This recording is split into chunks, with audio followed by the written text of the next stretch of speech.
அனைவருக்கும் வணக்கம். இன்றைக்கி ட்ரேசிங் கிளாஸில் 3rd கிளாஸ் மோட்டிவ் வச்சு எப்படி ட்ரேஸ் பண்ணணுன்னு தான் பார்க்க போகிறோம். அதுக்கு நான் ஒரு கொடி டிசைனை ஒரு சின்ன பேப்பரில் நான் ட்ரா பண்ணி எடுத்து வச்சுருக்கேன்.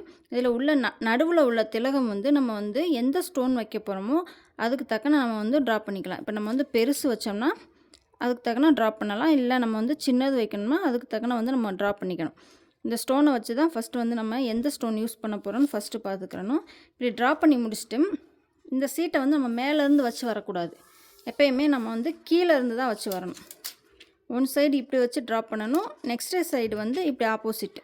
அடுத்தடுத்து ஒன் சைடு இப்படி வச்சோம்னா அடுத்து வரைகிறப்ப ஆப்போசிட்டாக வச்சு நம்ம ட்ரா பண்ணிக்கலாம். இதை ஒன் சைடு மட்டும் வரைஞ்சால் போதும். அடுத்த சைடு நம்ம என்ன செய்யலாம்னா ஆப்போசிட் போட்டு அதோட மிரர் இமேஜை எடுத்துக்கலாம். பிடிச்சிருந்தால் லைக் பண்ணுங்கள், ஷேர் பண்ணுங்கள், கமெண்ட் பண்ணுங்கள். நம்ம ஆரி ட்ரேசிங் கிளாஸ் எடுத்துக்கிட்டு இருக்கோம். இன்ட்ரெஸ்ட் இருக்கவங்க மேலே தெரியிற நம்பருக்கு கால் ஆர் வாட்ஸ்அப் பண்ணுங்கள். பாய்.